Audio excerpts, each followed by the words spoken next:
right across field from Parry to Rogers. Rogers a little dink into Mortimer. Mortimer back to Rogers. Come on, the tricks will come out here. He decides to go into the box. That's a poor headed. It's straight back out to Mortimer, who's gone in for the goal, and he's had a strike at goal. Morgan Jones diving across his goal has pushed out the ball. A good afternoon and welcome back to Kellaway Park on this glorious sunny August afternoon. The lads are warming up behind me here, and just over my shoulder again you'll see the circus top, which is a very welcome feature at this time of the year at Helston. Reminds me of my days back in the Blackpool Pleasure Beach at the Superdome Circus. Let's just hope that all the clowns' performances are confined to that place over there today. We were absolutely delighted with the stats last week on the YouTube. Nearly 4,000 views we had in there, over 60 likes and 50 new subscribers. So please continue to support us, it's very much appreciated. And the comments, keep dropping those comments in there. Helston unbeaten in the Juice and Western League this season, so are Barnstaple, who's going to give today. There's certainly going to be nothing in it. You stay tuned for all these action edited highlights, once again brought to you by Piran Films.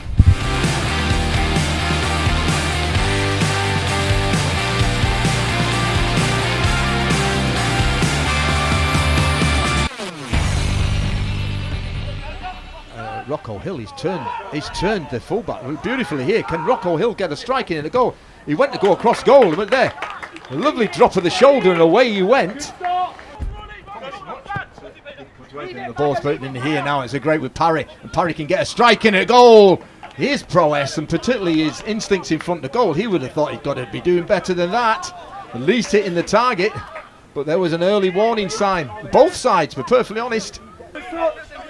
Catram in there, he can't lane, and now it's Rogers again now. I'm turning on the left hand side, faced with Ollie Red. Rogers comes inside, can he get a strike with his right foot? He has, and that's it's just going over the bar, but there's the danger. The two danger players in here are the 10 and 11, Rogers and Parry. Rogers then, again, with the wind, this is going to be an in-swinger, it sure is, and is that too high? And it's gone right in the back. Oh, well, yes! Well, as simple as you like. It's gone into the back post. And they're soaring the highest. I think it's Gardner, the skipper, onto the back post. The Barnsley have made a promising start against a really, which you would say, poor defending. And then just didn't defend the corner at all. Oh, and it's dropped nicely in here for Alden, and Alden's played Rogers here now then. Rogers teasing the ball, he's gone to the back post. Payne just managed to get edging up in there. Catron, that heads that well. But it's only just dropped to Mourinho.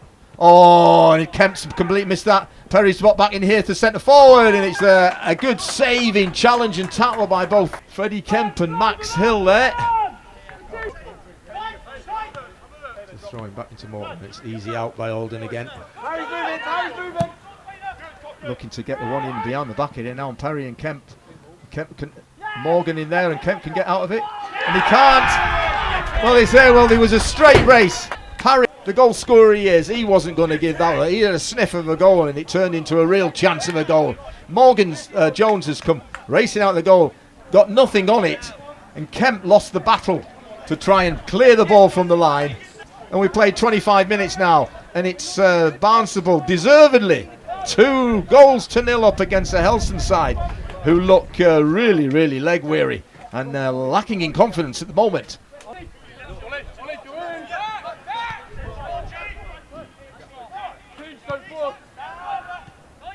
And that's nice football played from Helston. He's into Eddie now. Kai Cornish is back to Rice. Played a lovely little ball in, so he gets. Oh, he should have maybe gone down. If he goes down there, the ref gives a penalty, 100%. I'm the Helston manager there. To be fair, Gabby Rogers is Gabby Rogers has run the show at the moment, and nobody's. Before you wind him up, and he winds you up, and I have to send you both up. Just pack it in. Really simple, guys. There's 3 players around it here, but nobody else. Nobody's going to go under here, but Rogers. This is going to be Rogers all day long.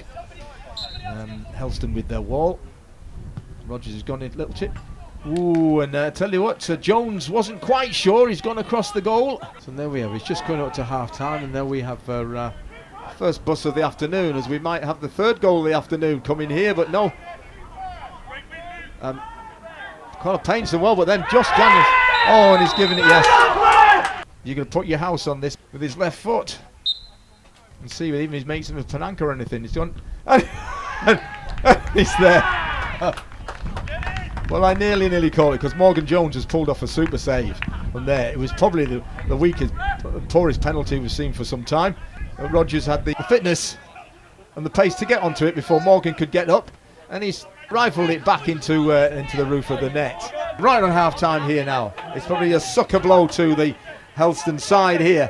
It's now Helston 0, Barnstaple 3. They've got 2-on-1. He could take it there and just bide the time till half time. He's gone into the near post. Daniels is, and there we go.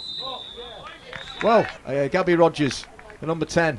He's just absolutely bossed the game. In fact, the only time that he was really troubled was when the Helston manager, Dan Boer, gave him a bit of a verbal abuse.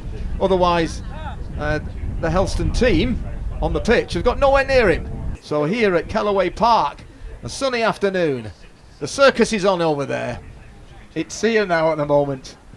Helston Athletic 0, Barnstaple 3. A guest summariser in here. Got a great face for radio, and where he's a superstar on the radio. And then we've got royalty here today from the radio.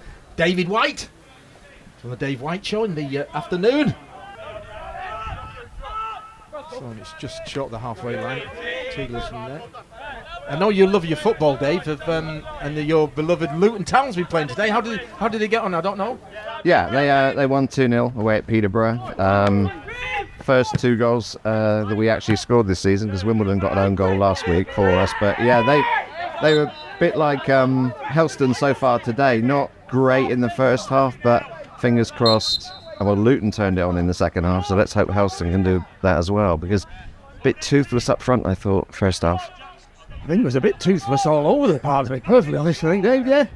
The home crowd are just really, really quiet. It's all a bit subdued. They're just waiting for the players to give them something to cheer, give them something. They've got a hope here in this game at the moment. But here's the man who's just controlled it all afternoon. Oh, I thought the flag might have gone up in there, but it's Parry who dropped it in the bagger. To Mariko, and he stuck it. He thought he would done enough. To Mariko, who was, of course, a Helston favourite of the last 2 seasons. Eddie's done well, he really has. Can he race past here? He's got Maris to the side of him, and he slipped a lovely ball in. Oh, can Maris dink that one? Oh, and to be fair, Mike Searle made himself big, which is not that hard to do. So much better. Can Maris get the one? He has. It's into the box, and it's a fumble from Searle, but there's just not enough Helston players around to take advantage of his fumble in there. Teagle has rescued it again, and now Josh Daniels down the left side. Can he get across it? He checks back onto his right foot. Ollie Red. It's a little sloppy ball, could have been a little bit firmer, but Max Hill's starting to have a striker going, he has, whoa! And wow, that troubled Searles. But that was much better from Helston, wasn't it, David? Yeah, much better, that whole passage of play. They were very unlucky. I thought the attacker was just going to dink it over the goalkeeper, and he definitely would have scored that. This one here obviously stung the hands of the goalkeeper. I think they got to put this keeper under pressure, you know. I think he's got a mistake in him. They got to get on him at corners. He had a clear catch earlier. They get in there, stick him under pressure. Do you know what? I think he's looking for a rest there. There's nothing wrong with him. He's gone in the near post anyway. He's come out. He's gone out walking. Where's he going? I thought he was going to the tee hut. Where was he? Red. Can he? Oh, he hasn't. Payne's trying to jink his way in there. So here we go again. Eddie's one of your goal scorers. He's outside the box in there. It's a great touch in, and Phil Catron has stolen the back post. Well, you had the 3 of them there. The 3 of them were just stood like 3 buses. Searle is having a real moan at them because Phil Catron's stolen at the back post and just side-footed the ball in from just 2 or 3 yards out. Well, I think that's got Helston back into this game. It's Helston Athletic 1, Barnstable 3. That's like one of your goals, Steve, wasn't it? That 1 yard blast. But look, see what happened. Goalkeeper absolutely rooted. 2 people in front of him, and then an easy tap in at the far post. Great goal. What a voice. Oh, I'd die for that voice. He knows his football as well. David White, Radio Cornwall, called that. And Helston right back into this game now. Bagger's done ever so well. That's what he does well. That's what, and as he was in the blue shirt, that's what he doesn't do quite so well, is keep the ball. Daniels has gone on the outside. Now can he get the ball? He's got people in the box. It's across the, but it's needed much more zip. But for the first time this afternoon, the Helston side have putting some tackles in. They're winning some second balls. They're actually worrying the Barnstaple side now. But I think Helston need a bit of width over here. Was it Eddie, number 9, just took the ball. Here's the main man, the Rogers. He's just cheeked in. He's gone his right foot. Let's go. I thought for all the world that was going in there. But yeah, Liam Eddie's done. It looks like he's found an extra yard of pace. I don't know what was in his tee at half time. Yeah, I was just saying, when they went to the left, and I think if they brought the ball to the right, there was acres of space out here. But someone's got to sit on this number 10 over there for Barnstaple. But the game now is very much like the bus over there we've got. It looks a bit tired, doesn't it, that one? The blue and white one. It's not as smart as some of the ones we've seen. That lilac one last week at Falmouth was a lovely one, wasn't it? So that looks and it's moving as tired and as weary as this Helston side is now at the moment as well. There's not much quality in it, out there at the moment of the game. There's 2 tired teams here. And Lino! Can you come back on yet? it's went there. Well, there we have it. The referee finally brings the game to an end. The 2 tired teams out there. The pitch is really, really hard. It's not conducive for playing really, really good football. It's certainly not good on the ankles and limbs, as we've seen out there with a number of injuries today from both sides, particularly the Helston side. So with the sun beating down here now, both teams before the game with unbeaten records. It's Barnstaple who march on with their unbeaten record. 3